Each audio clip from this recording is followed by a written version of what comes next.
గౌరవనీయులు పార్లమెంట్ సభ్యులు అనకాపల్లి పార్లమెంట్ సభ్యులు సీఎం రమేష్ గారు గడిచిన 11 సంవత్సరాల్లో భారతదేశం సాధించినటువంటి ప్రగతి, ఒక సంవత్సర కాలంలో కూటమి ప్రభుత్వంలో ఆంధ్రప్రదేశ్ సాధించినటువంటి ప్రగతి గురించి వివరించడం జరిగింది.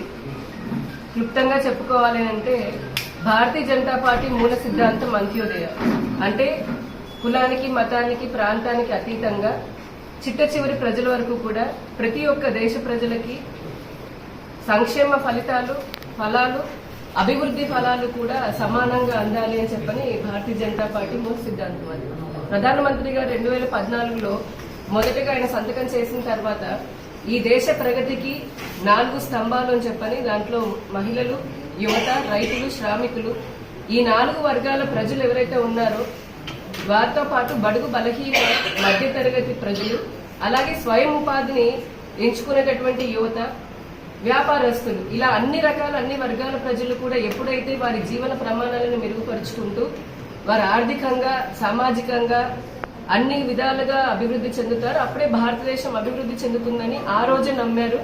ఈ రోజు అది సాధ్యం అయింది. ఒకప్పుడు అత్యంత పేద దేశాల్లోనే ప్రమాదకరమైనటువంటి దేశాల్లో 10వ స్థానంలో ఉన్నటువంటి భారతదేశాన్ని ఈ రోజు అత్యంత శక్తివంతమైన దేశాలలో 4వ స్థానానికి మనందరం చూసాం వచ్చింది. అలాగే 2027 కల్లా 3వ అతిపెద్ద ఆర్థిక వ్యవస్థలాగా భారతదేశం మెదగబోతోంది. 2047 కల్లా వికసిత భారత్, అంటే ప్రపంచంలోని అత్యంత శక్తివంతమైనది, ఆర్థికంగా కావచ్చు, సామాజికంగా కావచ్చు, అభివృద్ధిలో కావచ్చు, సంక్షేమంలో కావచ్చు. ఈ విధంగా అన్ని రంగాల్లోనూ దేశ ప్రగతిని ముందు తీసుకుని వెళ్లాలని ఒక దృఢ నిశ్చయంతో భారత ప్రభుత్వం పనిచేస్తోంది. దీనికి కేవలం సంకల్పం ఉంటే సరిపోదు, దానికి తగినటువంటి ప్రణాళికలు ఉండాలి. ఆ ప్రణాళికను ఆచరించేటటువంటి ఒక పద్ధతి కూడా తెలిసి ఉండాలి. అందుకనే మొట్టమొదటిగా ఇదివరకు ఒక నానుడి ఉన్నది, మనందరికీ తెలిసినటువంటి వాస్తవం.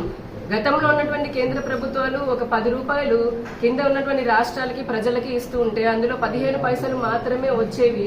మధ్యలో అంతా ఇంకా పైపుకి లీకులు పడ్డట్టుగా అలా ఉన్న మధ్యవర్తులు కానివ్వండి, కొంతమంది ప్రభుత్వ అధికారులు కానివ్వండి, వ్యవస్థలో మొత్తం పోతూ ప్రజలకి అందాల్సినటువంటి లబ్ధి అందేది కాదు.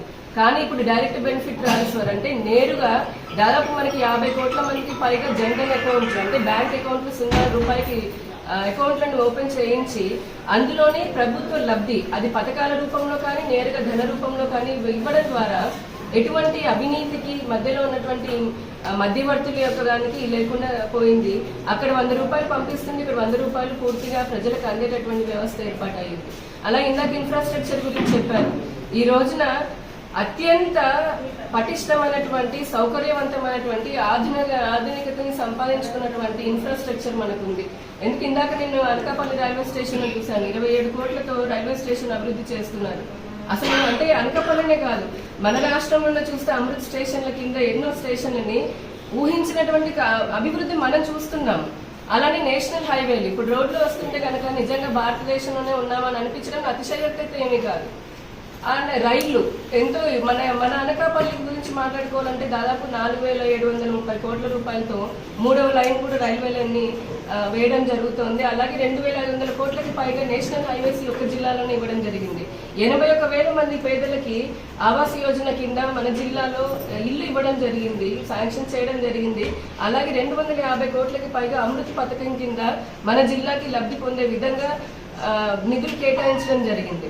ఇదే కాకుండా మనం మహిళల్ని చూస్తే గనక 33% ఏదైతే శాసనసభ అలాగే పార్లమెంట్ కి సంబంధించి రిజర్వేషన్ తీసుకురావడమే కాకుండా స్త్రీ తన మాతృవందన యోజన ద్వారా అనుకోండి, ముద్ర యోజన కానివ్వండి, రకరకాల పథకాల ద్వారా ఈ రోజున ఎంతో శక్తివంతమైనటువంటి భారతీయ స్త్రీని మనం చూస్తున్నాం.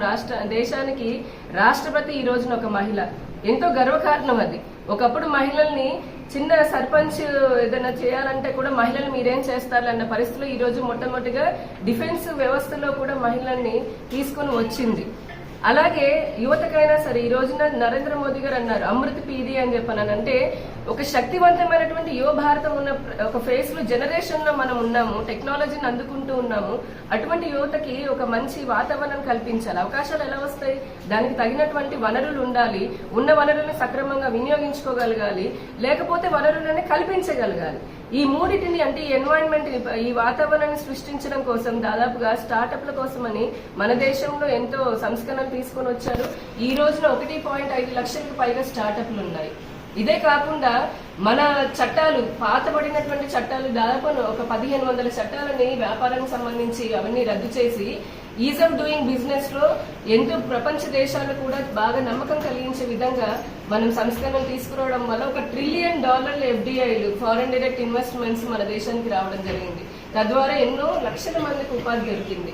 ఈ స్టార్టప్లు అనుకోండి లేదా MSME, అంతెందుకు ఒకప్పుడు చీపురు పుల్ల కూడా నిజంగా చైనా నుంచి మనం దిగుమతి చేసుకునే పరిస్థితిలో ఉన్నామని మనందరికీ తెలిసిందే.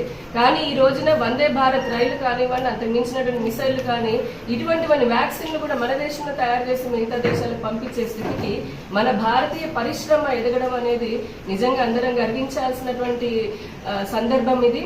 MSMEలకి కానివ్వండి, ఇటు స్టార్టప్లకు కానీ, అటు వీధి వ్యాపారస్తులకి కానీ ప్రతి ఒక్కరికి కూడా అన్ని రకాలుగా పథకాల ద్వారా వారికి ఆర్థిక చేయూతనివ్వడమే కాకుండా రైతు సంక్షేమం, యువత సంక్షేమం, మహిళా సంక్షేమం, ఈ విధంగా అందరికీ అభివృద్ధిని అందచేస్తూ సంక్షేమానికి సంబంధించి మరుగుదొడ్లు ఒకప్పుడు ఇప్పటికీ కూడా కొంత ఉన్నాయేమో తెలియదు కానీ స్త్రీ బయటికి వెళ్ళాలి అని అంటే బాత్రూంలు లేనటువంటి పరిస్థితి.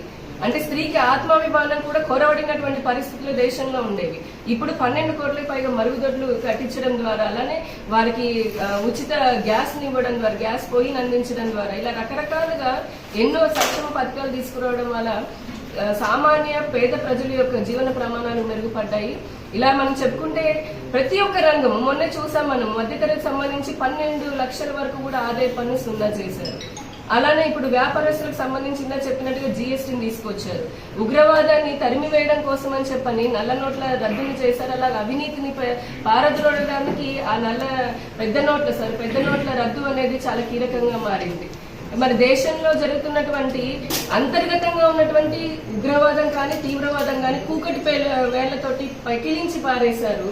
అలాగే బయట దేశాల నుంచి వచ్చేటటువంటి దాడిని సమర్థవంతంగా ఎదుర్కొనేటువంటి రక్షణ వ్యవస్థని భారతదేశం నేడు సొంతం చేసుకుంది. దౌత్యపరంగా కూడా ఈరోజు భారతదేశ దౌత్యాన్ని, అంటే వ్యాపార వాణిజ్యానికి సంబంధించిన ఒప్పందాల విషయంలో కూడా అబ్బురపరిచే విధంగా ప్రపంచ దేశాలన్నీ మన దేశం వైపు చూస్తున్నాయి.